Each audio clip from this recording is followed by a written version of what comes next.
The corridors of Epsilon Station, an endless maze that stretched in front of Jacob, a twisting garden of polished steel and humming energy conduits.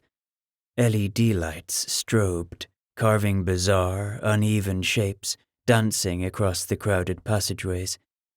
The air was thick with the scent of industrial chemicals, the faint odor of packed bodies, the smells of a station that never slept. Housing over 500,000 people from every corner of the Confederation of Settled Worlds, merchants, drifters, and laborers bustled around him, voices mingling with the ever-present hum of the station's mechanical heart. Jacob kept his stride steady, though his eyes darted to the displays and shop fronts as he walked. He hated the feeling of metal walls, artificial gravity generators buzzing underneath his feet. But this was a necessary stop. Epsilon Station was the critical hub for all interplanetary trade in the sector. If he wanted the colony transport to be stocked and ready, the deal he was about to make was crucial. The office for his meeting was still a few levels up, deep within the sprawling commerce district. He was only halfway there when a group of station police, clad in their black and grey uniforms, appeared from around a corner. Two of them broke off from the group and headed straight for him, their boots clicking on the metal floor. "Hold up," one of the officers called out.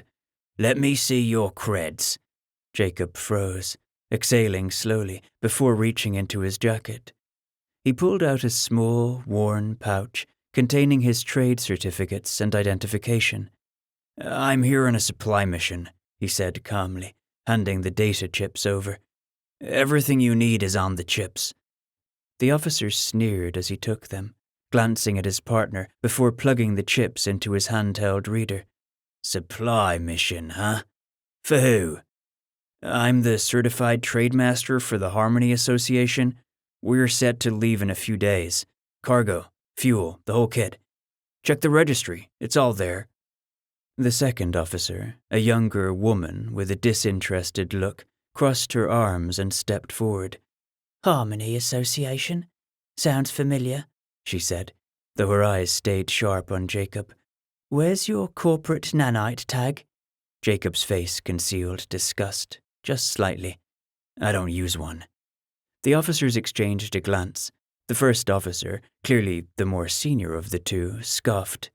"Who the hell still uses data chips?" He shook his head, glancing down at the display on his reader as it processed the information. "You some kind of old-timer? Got some problem with modern tech?" Jacob kept even, though there was a tinge of annoyance in his voice. "Let's just say I like to keep things simple." The second officer raised an eyebrow, giving him a slow once-over, her arms still crossed. "Or you like to keep off the grid?" Jacob didn't respond, but the subtle shift in his stance said enough.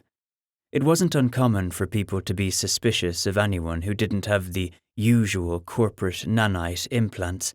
They allowed instant identification, tracking, and access to all systems. They were essential, almost mandatory for anyone doing business across the settled worlds. The fact that Jacob refused them made him an anomaly, and anomalies always raised red flags. But the data chips didn't lie. The senior officer's device chimed, and he grunted in reluctant approval. "It checks out," he said, tossing the chips back to Jacob. Jacob caught them, slipping them back into his jacket. He was already turning to go when the officer added, "You'd better watch yourself, though. You come through here without a proper tag again, and you'll be flagged for extra scrutiny next time. This ain't a frontier outpost. Epsilon's a secure hub." "Yeah, I got the message," Jacob replied. The slightest edge of frustration creeped in as he turned back toward the corridor. He could feel their eyes lingering on him for a moment longer before they moved on, but he didn't look back. Continuing down the corridor, the tightness in his shoulders remained, even here, in the busiest hub of the Confederation.